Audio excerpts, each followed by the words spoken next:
Aujourd'hui, en termes de mobilisation de ressources de la coopération, nous sommes à plus de 2700 milliards de dollars de francs guinéens, 2700 milliards de francs guinéens qui ont été mobilisés, et ces fonds non seulement ont servi à la construction de l'Institut national de santé publique, à la finalisation du pont de la Sumba. Nous avons aussi d'autres ponts qui vont être construits au niveau de Farana. Nous avons aussi de la mobilisation de ressources qui a été faite pour le chronogramme de la transition, pour l'appui à la formation technique. On va ajouter aussi le plan. Le plan et la coopération internationale, parce qu'un élément essentiel, nous avons l'immense honneur et la responsabilité de suivre l'opérationnalisation de la feuille de route du gouvernement qui se traduit dans le programme de référence intérimaire. Vous avez tous appris, c'est un programme qui campe les actions de l'État, c'est-à-dire les actions de tous les sectoriels. Et cette activité, ce programme-là a été évalué et le suivi de sa mise en œuvre est en train d'être fait au niveau du ministère du Plan. Une des choses essentielles que nous sommes en train de faire aussi en termes de bilan au niveau du ministère du Plan, c'est de repenser la planification en Guinée et le suivi et l'exécution de ces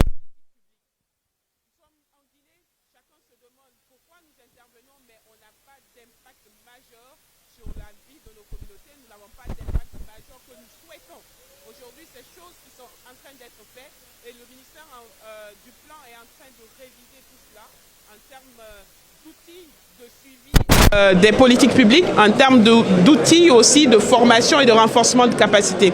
Aujourd'hui, ce qu'il faut retenir, c'est que nous avons un programme qui est en train d'être suivi au niveau du gouvernement et au ministère du Plan. Nous avons également de la mobilisation de ressources que nous sommes en train de faire avec l'État et les partenaires, parce qu'une chose est de dire les partenaires accompagnent l'État, mais comment? Aujourd'hui, nous sommes en train de leur dire, on a un orchestre, il y a un chef d'orchestre qui est le gouvernement et il faut suivre sa cadence. Et les partenaires l'ont compris et ils s'inscrivent dans ces priorités. Aujourd'hui, en termes de mobilisation de ressources de la coopération, nous sommes à plus de 2700 milliards de dollars de francs guinéens, 2700 milliards de francs guinéens qui ont été mobilisés, et ces fonds non seulement ont servi à la construction de l'Institut national de santé publique, à la finalisation du pont de la Sumba. Nous avons aussi d'autres ponts qui vont être construits au niveau de Farana. Nous avons aussi de la mobilisation de ressources qui a été faite pour le chronogramme de la transition, pour l'appui à la formation technique. Nous avons aussi des fonds qui ont été mobilisés pour le renforcement du système statistique national. Et plus encore, aujourd'hui on parle de refondation de l'État. Mais comment nous voulons refonder l'État si nous n'avons pas les outils de base? Si nous voulons construire des politiques publiques solides, nous voulons opter pour du développement durable, il faut des données fiables pour la répartition équitable des ressources. C'est en ce sens que nous lançons le programme du recensement général de la population et de l'habitat. Où en est-on? Nous sommes à la cartographie pilote. Ça veut dire que nous sommes assez avancés. Le PRODOC est réalisé, le plan stratégique de communication est lancé, les comités locaux du recensement ont été faits. Nous avons recensé 32 agents qui doivent faire la cartographie pilote, et cette cartographie pilote nous permettra de mesurer notre méthodologie, d'évaluer notre capacité à être opérationnel sur le terrain et surtout de pouvoir s'ajuster pour la grande cartographie censitaire. Pour ceux qui ne savent pas c'est quoi la cartographie censitaire, c'est le processus qui nous permettra d'arriver au découpage, de faire des estimations dans les zones, de savoir à peu près dans chacune des localités, des zones où seront envoyés les agents recenseurs, il y aura combien de personnes à recenser approximativement.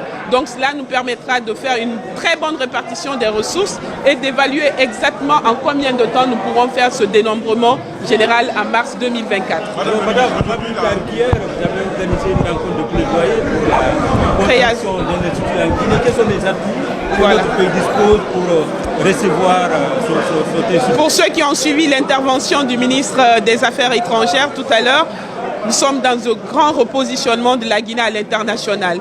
Et sur l'échiquier international, pour ceux aussi qui suivent le ministère du Plan, Nous sommes à plus de 14 missions réalisées à l'extérieur où nous avons porté la voix de la Guinée, où nous avons dit que les objectifs de développement durable, voici leur niveau d'avancement en Guinée et les partenaires nous font confiance désormais. Aujourd'hui, c'est que la Guinée a toujours fait de la coopération sud-sud et triangulaire un atout majeur de son développement.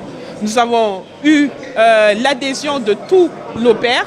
Nous avons été au sommet des PMA, ce qui sont les pays les moins avancés au Qatar, à Doha. Et lors de cette assemblée, l'Assemblée des PMA a soutenu la création de cette institution.